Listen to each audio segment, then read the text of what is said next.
How's it going? You guys cramming? Is there any big finals coming up before Christmas and so on? No? It's funny, I did a speech here last year for the marketing guys, and basically they said, you know, here, meet me in front of this building at this certain time. And I finally found my way over there. And for this engagement, I got FedExed a parking pass with basically what looked like engineering schematics, where anyone who could possibly read English, there's no way you couldn't have gotten here exactly in the right place. That's why I love engineers. So I want to talk about a couple things.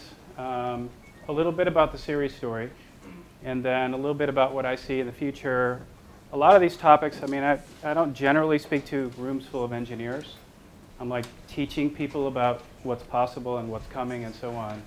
I'm going to talk a little bit about the future and some of the things I see. And then we're going to open up to question and answer, because I think generally, instead of having me guess what you guys are interested in, I'm going to try to get through this in maybe a half an hour or so and give us a little time to talk about whatever you want to talk about. So just a brief overview. I'm going to show you sort of the beginning of the pitch deck that we use for venture capitalists about what Siri is. And I'm going to go through that quickly and give you a few parts of the story.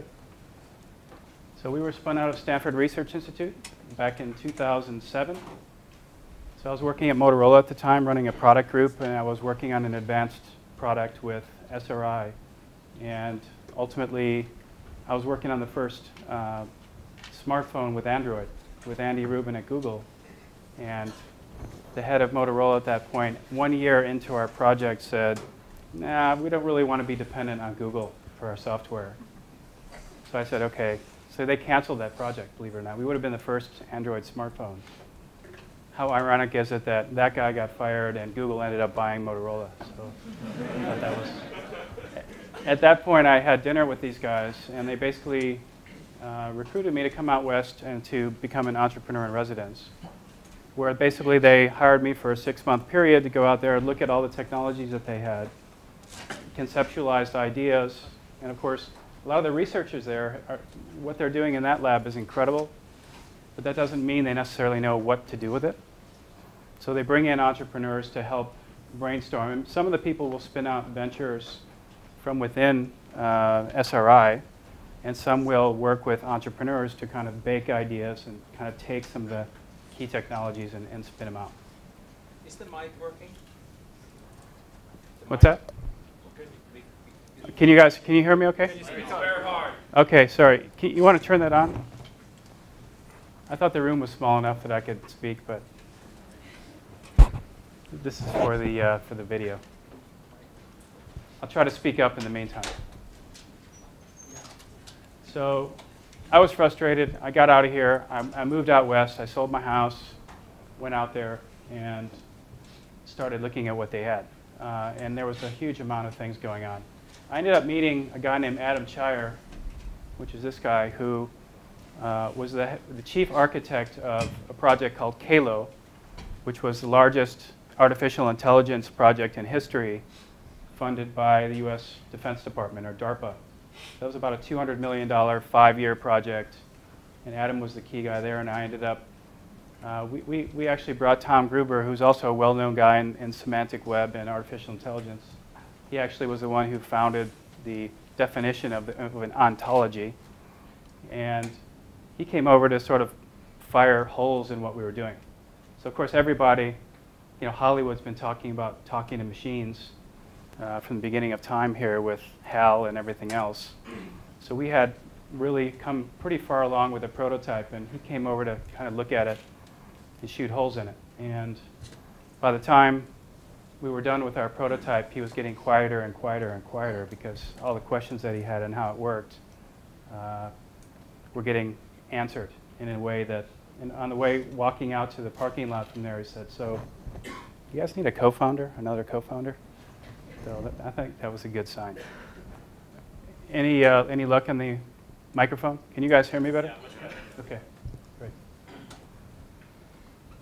So what we were doing basically is, and I sat in a lazy boy chair about 15 miles from here, just thinking about what we should do with this for several hundred hours, just figuring out, should this be a smarter search engine or something else? And I ended up saying, this isn't search, right? And search at the time in 2007 was kind of all the rage. And people still use it, of course, all the time.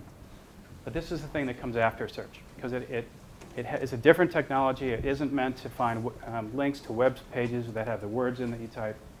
It's really about conversation, being able to just not think about the interaction and basically ask the internet itself questions and have a smart, sort of chatty and a little bit sassy personality go out and figure out who could answer that question and come back and make it in a form that's digestible.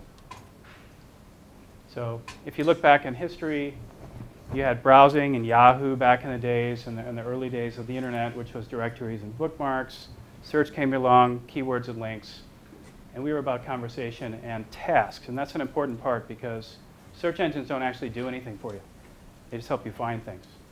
So the way that I went to venture capitalists and said, this is what we're doing, and this is kind of an easy way to understand it. Now this is just when the first iPhone came out. So this is before we were even thinking about mobile, believe it or not. It wasn't conceived for a mobile device at this point.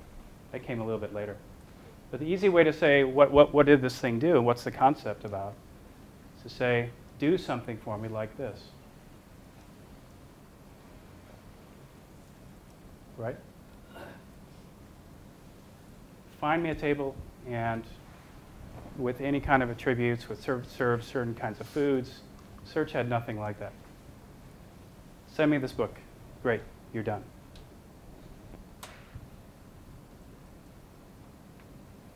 Probably a more popular one for you guys these days. Okay, there might be several. Pretty soon you get into this issue of competing services, where you've got to come up with sort of an SEO strategy for which service do you actually pick. You know, do you let the user figure that out? You've got a real philosophical question when it comes to sponsoring searches. Are you promoting certain services because they're paying you the most? And you can lose credibility on issues like that. This is what I call the $8.5 million slide, because one of the key guys that we were pitching on this, a venture capitalist, said, this is great. I just can't really, how many things would you really use something like this for? And I came back, and this was the next slide. Right? So you can imagine what sort of this do engine, as we called it, the capabilities of this. And I think that Apple has slowed down that aspect of what we were doing originally. And of course, it's great that they took this concept and blew it out around the world. But there's still a lot of potential there. So it unifies and personalizes the internet services ecology, and that was the essence of it, with an intelligent, chatty sort of personality involved. One of the ways that I like to visualize the future is to actually use something simple so that people get what I'm talking about. What is the world going to look like in 5 years? And while this hasn't quite happened yet, I'd say maybe Google should be still about right here, but I think it's on its way. So I like to use these kinds of tools to kind of get it so people understand what I mean. Do engine as opposed to search engine. And of course, if there's techies here, you might appreciate this one the most. So we want to build something like HAL, only one that isn't going to murder people. In fact, the funny story about the early phases of this was I was looking for kind of a tagline. What is the thing, when you put the Siri logo out there, what do you put under it that kind of says, what is this thing? And one of the ones that we came up with was practically human. So it's really practical, and it's got sort of a human interaction, which we liked. But it didn't work great in the beginning, right? Like in the early days, it was kind of dumb. It was making a lot of errors, so we called it periodically human. And then the next release was practically human. The one after that was positively human. And then one of my smart-ass engineers said the one after that is kill all humans. So you can see where this whole thing is headed. And I told the investors, you can be confident in the fact that this investment, you'll be investing in the beginning of the end. So what was the big moment with this thing? Well, we had kind of a storybook story when it comes to startups. We had a lot of things go right, very few things go wrong.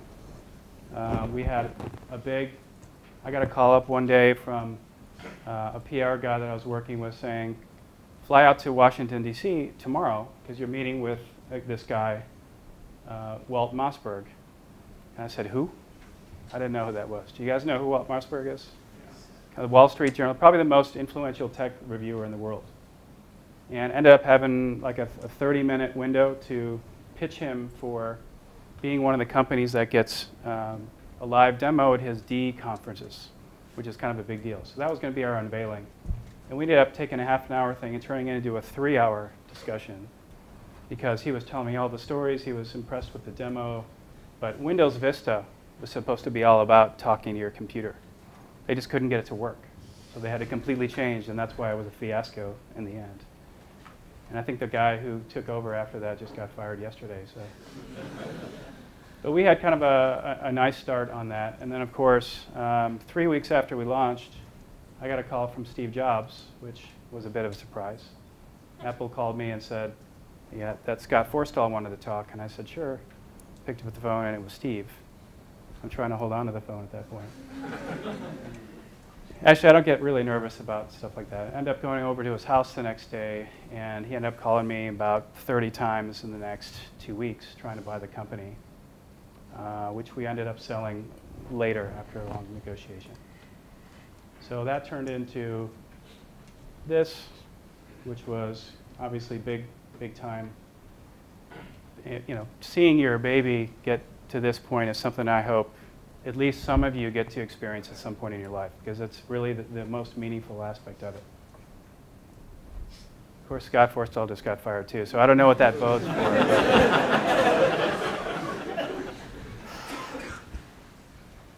And then, of course, all the ads. You see the Siri ads, which was kind of fun to see all the stars using it and so on and so forth. But that wasn't the really big moment. The big moment, and there was one point that sort of, I feel like it's finally, you can look at one thing and say your life is validated. This is it.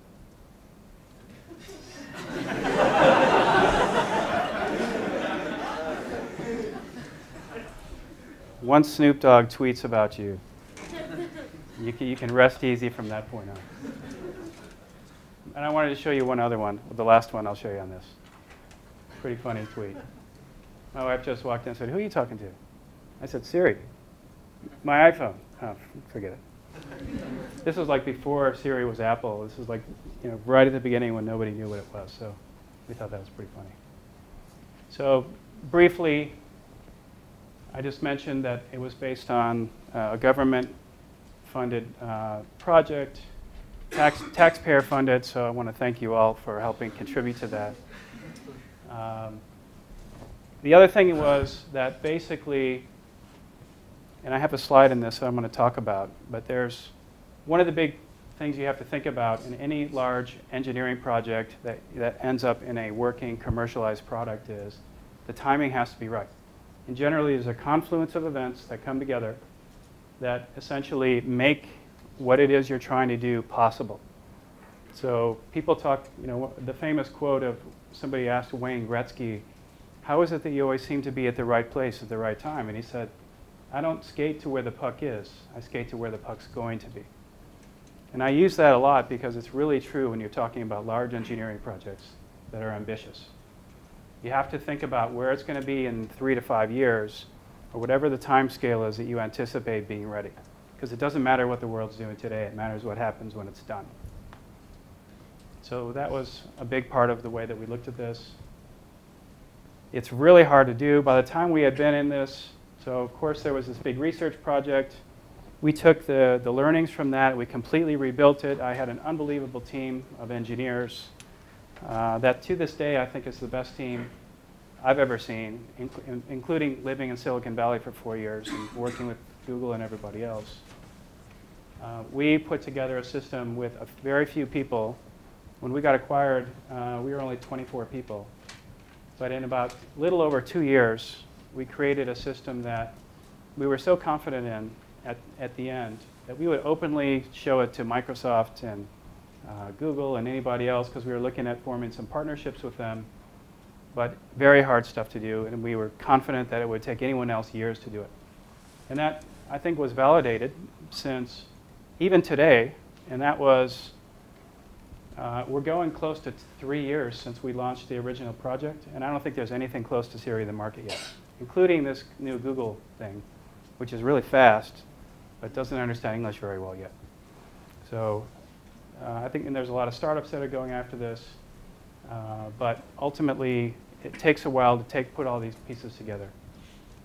And you can see the various aspects, each of which has a lot of technology behind it.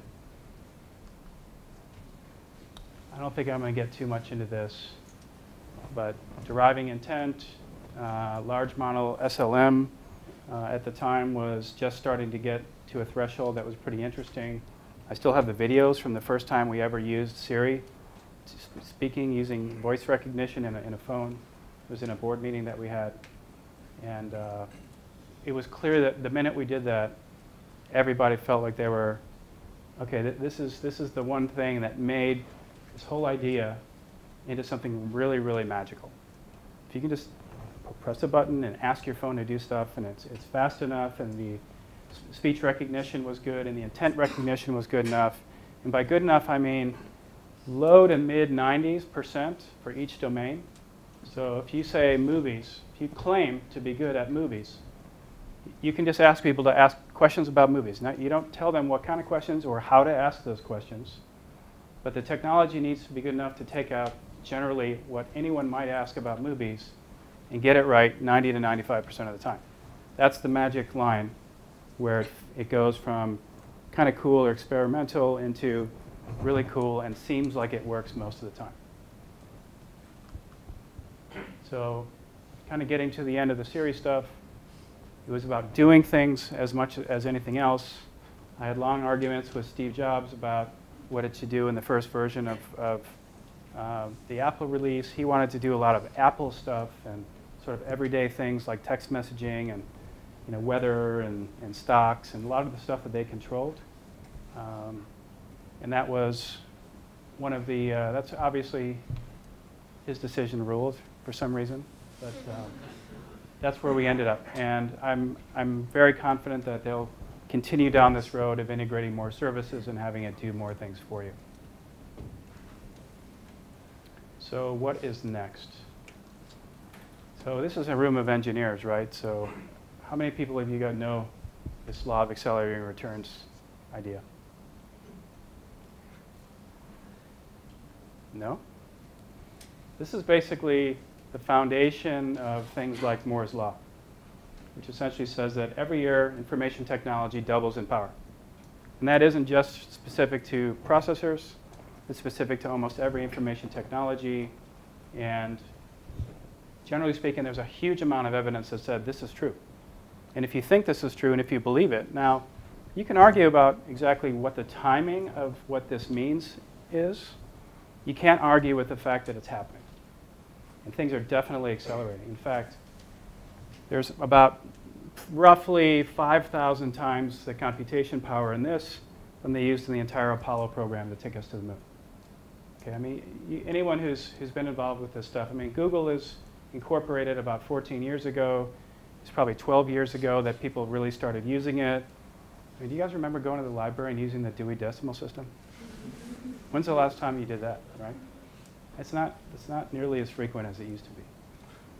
I think, and it was interesting because Dean took me downstairs and showed me this 3D printed model of the engineering building. And I think that the hottest product on Earth in about 30 years is going to be a home printer. Only someone's not going to be emailing you, a document and have you print it out, you're going to get emailed a pizza. And when you print out the pizza, it's going to be printed out the real thing. And it's going to be hot, and you're just going to eat it right from there. Think about that, right? This is going to happen. You're just talking about converting energy at the nanoscale into anything. And once you've figured out how to you've got the more and more granular ability to do that. There are startups that are starting up already now, MakerBot and others. This is a huge, I think this is going to be the hottest area in the world. It's going to be the most disruptive technology ever as well.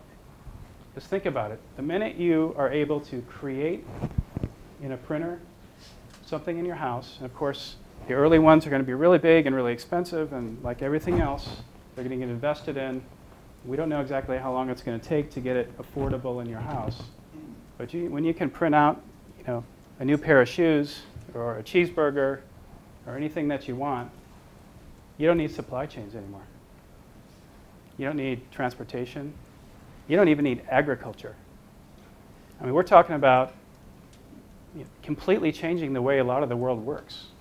And this is going to happen. The question is, how long is it going to take? Now, the estimates range anywhere from 25 to 30 years, could take 100 years. But it's going to happen, and it's going to really, really change things. And you guys are in the right area here. Engineers are going to rule the world more and more as time goes on. So congratulations on that part. They're already being able to take a DNA sample from somebody and essentially print out certain organs directly using that information. So no issues with rejection. This is happening in the labs already. So with bladders, I think they've done there's another organ that they've successfully done. Trachea. And I think there's even more than that now. But yeah, they're, what's that? Rat lungs. Now there's a useful one. The rat lung market's going to be taking off for you. So,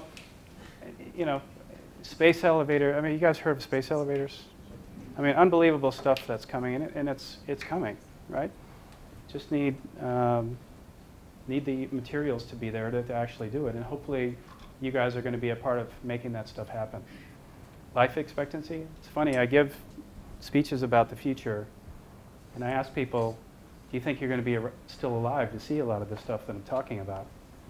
And the good news there is that much of aging is caused by the fact that every time your cells metabolize, there's a thing called a telomere on the end of it, a chromosome that shortens just a little bit. And in essence, what that does at its basic level is that when it reproduces the cells in your body, it doesn't quite do as good a job the next time as it did the last time.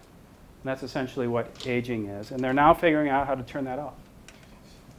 Okay? There's no reason that you can't turn that off. So basically they're saying that the death of death is coming. Right? And there's already spirited debates about whether the first person that's going to be 200 or 500 years old is already alive. Right? It's crazy. Like I said, you're in the right area. I hope you guys are contributing to the vision here of what's coming on this stuff. Self-driving cars. Okay. So robots just got driver's licenses in California and Nevada. This is true. It's legal to do self-driving cars on the roads under certain circumstances. The first one was Nevada, and California is just doing it now. I think in 10 years, if you're a human driving, you're going to have your own lane. You're basically going to say, the bad drivers drive over there, because all the other cars that are driving over here, as a car pulls into a set of other cars, they're going to be basically snapping into a network where they're all synchronized, right? So they're all driving a foot or two apart. They're all starting and stopping at exactly the same time. They're drafting off each other, so it's far more efficient. Right? There's incredible things that are going to happen with this. And self-driving cars are already better than humans, if you ask me. I think they've driven something like 500,000 miles on the Google version without any incident yet. Now, of course, they're doing it in California, which doesn't exactly the bastion of Chicago snowstorms. So solving the weather thing is going to take a while, too. But this is a crazy time coming. So a very interesting example. that I really am excited about is Lab on a Chip. You guys heard of that one before? Right? Instantly diagnosing with a single drop of blood in 10 minutes what otherwise take weeks in multiple laboratories. Right? That's going to change the world in terms of healthcare and diagnosis. Because instead of having doctors' offices and laboratories all over the world, you just need to, you're going to have a little wafer, someone's going to get their skin pricked, and they're going to basically, you can do that right in the pharmacy, and they'll just give you, they'll prescribe something on the spot, or an artificial intelligence will diagnose it and tell you what you need, and if there's complications, that's when you bring the human in to figure out what they should do about it. But things like that are going to change like crazy. When you get into the nano world, have you guys heard of Asparagus Site? This is an artificial red blood cell. Okay? It's fully designed. The designs are done. They know exactly what it needs to do. This has been, in fact, has been done for a while. And the impact of this is that if you replace 10% of your red blood cells, you can do an Olympic sprint for 15 minutes without taking a breath, or you can sit on the bottom of your pool for 4 hours. Okay? Far more efficient than the way red blood cells work. And it's just an example of the fact that biology does amazing things, but it's not the most efficient thing. So nanomedicine is going to be one of the hugest areas of opportunity going forward. A lot of crazy stuff. People say, well, how long is this stuff going to take? You know, are we talking about decades? I think that we're starting already, right? You guys have seen this, Google Glass stuff, where they're basically starting to create virtual reality into the glasses. You talk to them, they're GPS enabled. You know, that type of thing is going to be really, really big. Pretty soon, they're talking about scanning data directly to the retina, so you don't even need the glasses anymore. It's crazy stuff coming. How many people know that? Right? So Watson destroys all humans. That's a pretty incredible feat, actually. And one of the reasons that it's incredible is that the way that Watson gets its data isn't that it programmed in all the questions and the answers. It read reference material the same way we do. So it took unstructured data and it derived knowledge from it and figured out the answers to questions with really nuanced language involved, you know, similes, and it's pretty incredible job that they did. Now, it takes a room about this size full of computers, you know, multiple seconds to come up with one answer to a question. So this thing's it's got a scalability issue here. It's not going to be beating Siri on the iPhone anytime soon. But you can already see this stuff is happening. If you remember Gary Kasparov, he was in 1992. He was saying, you know, computers playing chess are absolutely crap, and they're never going to be humans. 7 years later, he got his ass kicked, right? So 7 years later, Deep Blue took him. I was wondering myself how long this stuff's going to take. And this was a screenshot I took from Google News yesterday. Right? So this world that we're talking about isn't decades away. It's starting now. And taking the vision of what you guys are doing is something that you need to, you know, don't assume that it's going to be forever that this stuff, before you can actually make an impact in this world. Because it's happening already. And the things that I saw in the labs at SRI and other places are just blow you away. They're not quite sure how to apply it. They need somebody with a spark to take that idea and make it the next big thing. And I think that's the marriage of entrepreneurship with technology and engineering is. Chicago's starting to really get some momentum around this area. I mean, I was at a dinner the other night, and there was 500 people at the Chicago Entrepreneurial Center annual dinner. Right? I mean, sitting around the table, the guy sitting right next to me was J.B. Pritzker, who's probably the richest guy in the city. And a bunch of, I mean, the whole city is caught up in startup fever now. And they're dying for engineers. They're dying for engineers in Chicago. You guys got to get on the map more. get aggressive in getting involved in things like 1871. Has anybody heard of that? Yeah. Right. 1871 is, I went in there with the head of 1871, Kevin Willer. In March, they had just opened up the doors. It was like a ghost town. And like 3 months later, there was 100 companies in there already, and now there are over 200 companies. I mean, you can't even find a place to sit in there now. It's incredible. And that's a half a floor of the merchandise market. And they're already graduating the companies that are basically renting a desk about this size with 4 chairs around it. I think they charge like $400 per chair per month to get access to all the facilities and use everything that's there. What they're doing is graduating. As those companies get bigger, they get venture funding. They basically graduate those into a new space. And they're starting kind of a pipeline of taking engineering and business ideas and graduating them to the next step. So lots of great stuff happening in the city. I only show this. This is sort of the why now of this series story. And this is sort of this confluence of events that made Siri possible at the time. This was back in 2007. We were still talking about, wow, mobile's going to be huge, right? The iPhone just came out. Everything else was crap until then. And my only point with showing that is to say that there's so many things going on now that make starting companies and commercializing innovation that you guys are doing possible, and that you're in the best possible place to make an impact with this stuff. And I'm going to leave it at that, I think. Okay, and we can start to take.